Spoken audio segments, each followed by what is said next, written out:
Hello, what do we have here? It is a comic book haul.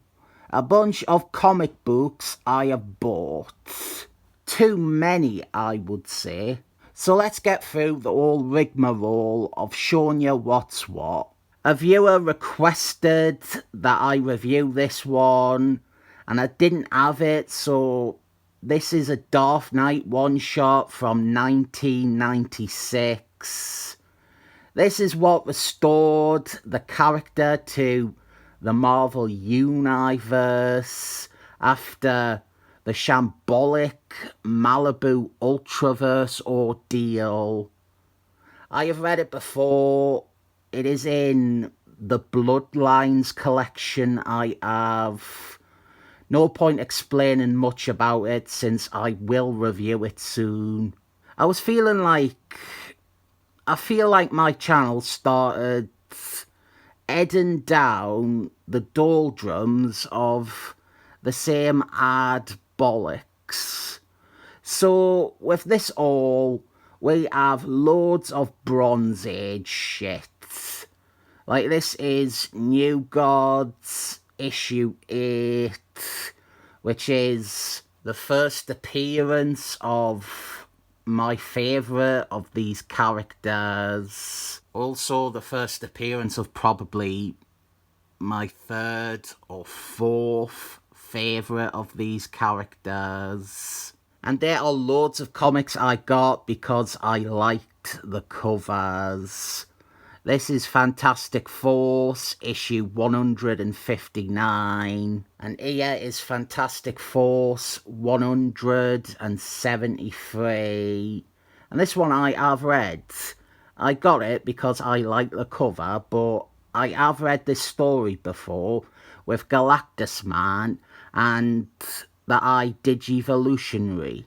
I also got a lot of comics with Jack Quimby covers. Fantastic Force 176 with everybody's favourite character, Unposable Man.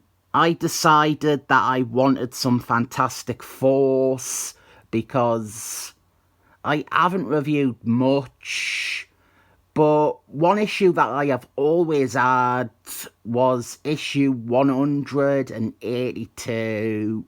And I decided to just get the story around that. 177, 178, 179, 180, 181, and 183. There's that scavenger character I spent a whole unboxing video talking about. Then we have another good Jack Quimby cover on Fantastic Force issue 190. Now this tiny little comic here is a Fantastic Force ash can.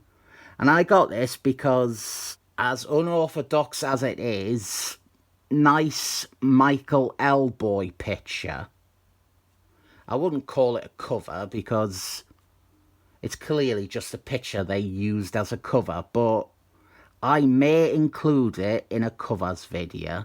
Ash cans were marketed as like previews or samplers. But from what I understand, publishing ash cans in the 90s was purely done for copyright reasons. We have another ash can, which is the right size of a comic at least. And this is SeaWorld Rising. Someone asked me to review that crossover, and naturally, I've still not even sat down to reread it. But this is like the preview of it, with a David Allen's wraparound cover that they always falsely use to advertise this story. And it also features characters who are just plain not in the story. This one is super annoying because I definitely already own this. This is the Fantastic Force annual from 2001. I have wanted to review it for ages because Dr. Droom is in it, and I've wanted to use it in a covers video, but I just cannot find my copy anywhere. So I bought it again like a soggy muppet. Whatever a soggy muppet is, that's what I am. We're done with Fantastic Force now, and here is the Flask 283. I didn't know out about it, except the cover is good. Invader has 16 here. Another terrific Jack Quimby cover with Captain Nazi. And I got this and issue 17 here because these form the first appearance of the sexy Nazi woman. Sexy because she is a woman, not because she is a Nazi. Pretty good Jill Kang cover here. Although as my last covers video showed, you cannot rely on me to even say the wrong names. I have also gotten a bunch of Iron Man because I think I have only reviewed one Iron Man issue. This is the first one by Bill Bungalow. It is a fill-in, but it retells Iron Man's origin, so it's not worthless for this channel. I got Iron Man 80 for its excellently iconic Jack Quimby cover. Then I got issues 86 and 87, the start of Bill Bungalow's run, and this is the first appearance of Captain Cold, who later goes on to join the Thunderbirds.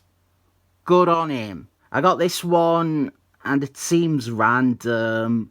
Iron Man issue 97.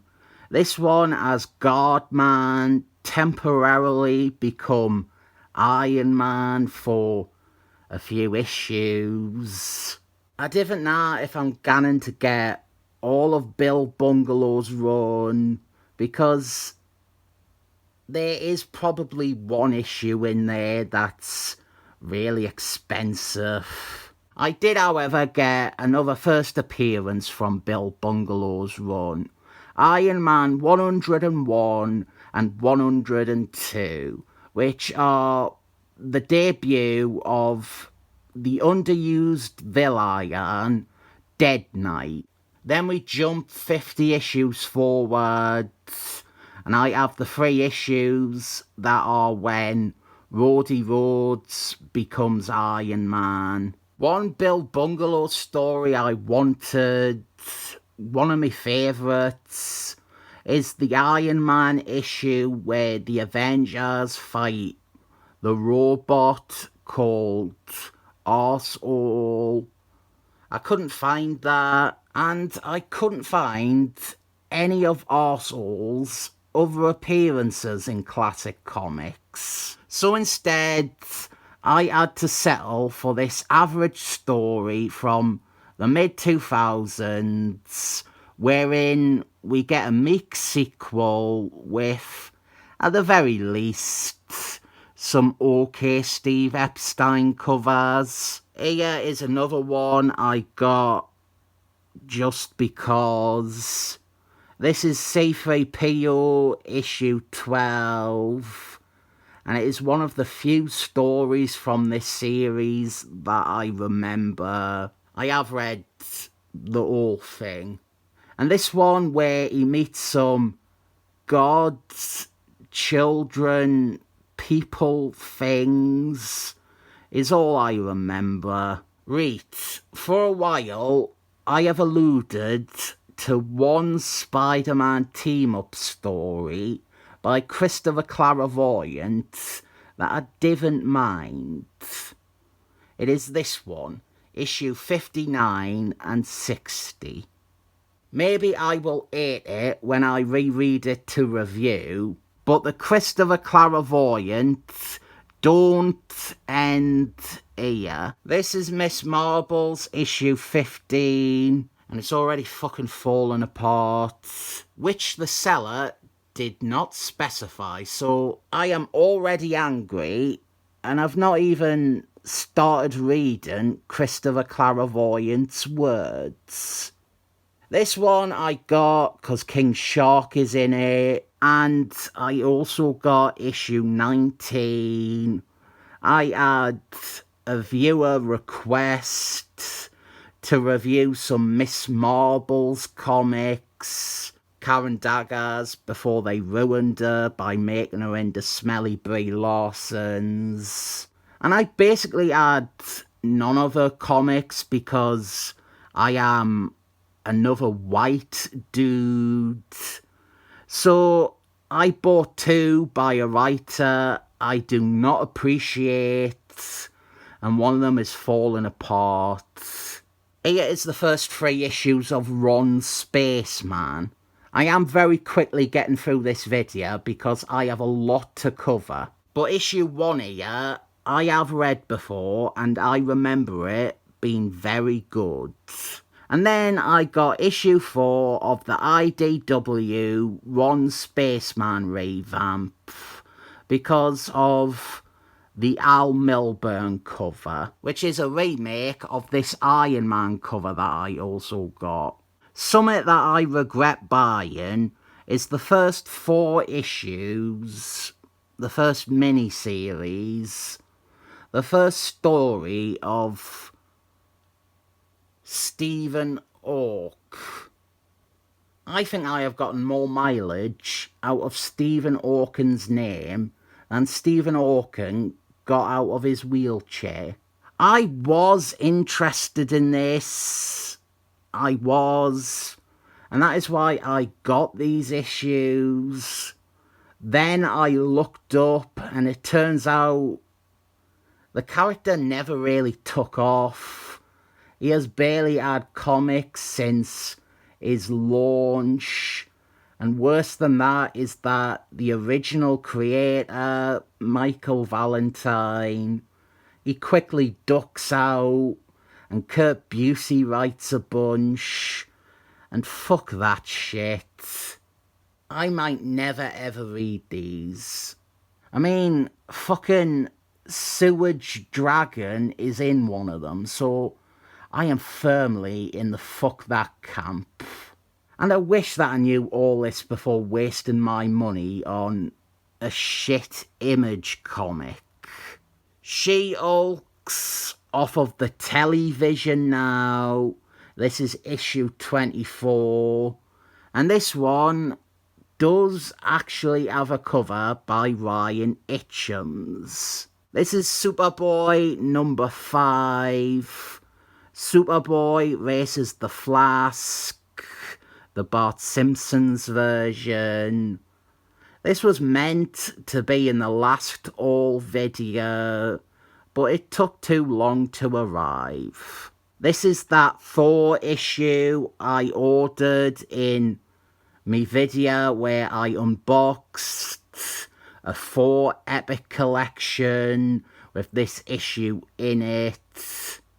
This is issue 251 with a Jack Quimby cover. Then I have Wonder Woman 63, which has a great cover by Brian Bollocks. And I also got this Wonder Woman special because they gang together. They are the start of a run that I had the next issue from. And I said that I am getting issues of David Peters Extra Factors based on their covers.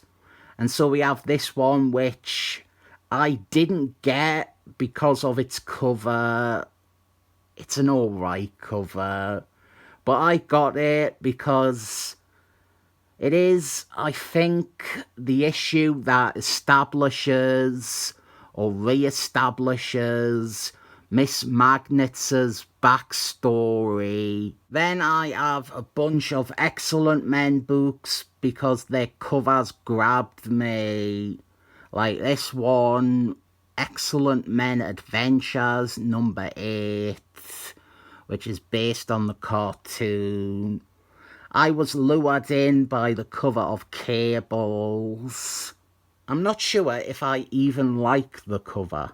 I got 2 issues of Excellent Men, The Early Years.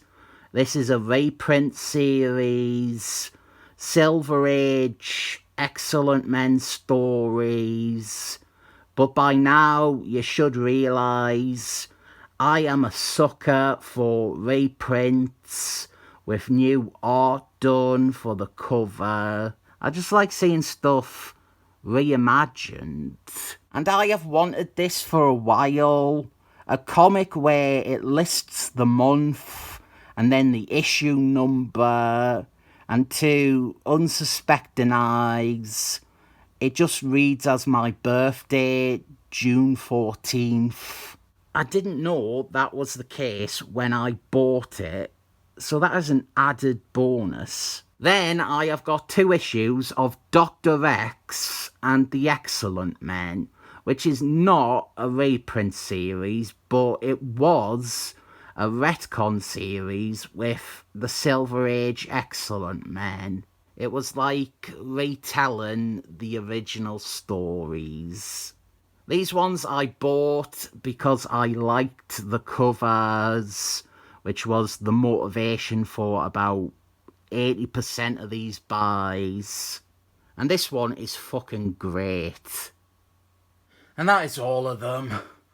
Fuck, that was a lot. Some really nice variety here, and I cannot wait to read and review some of these and have some others on covers videos. I got comics, but what is who and where is my January Jones wife woman thing? I think that was the catchphrase we decided on. Oh, and I nearly forgot Excellent Men Archives, Captain Britain, #2, that I got because I like the David Allen's cover.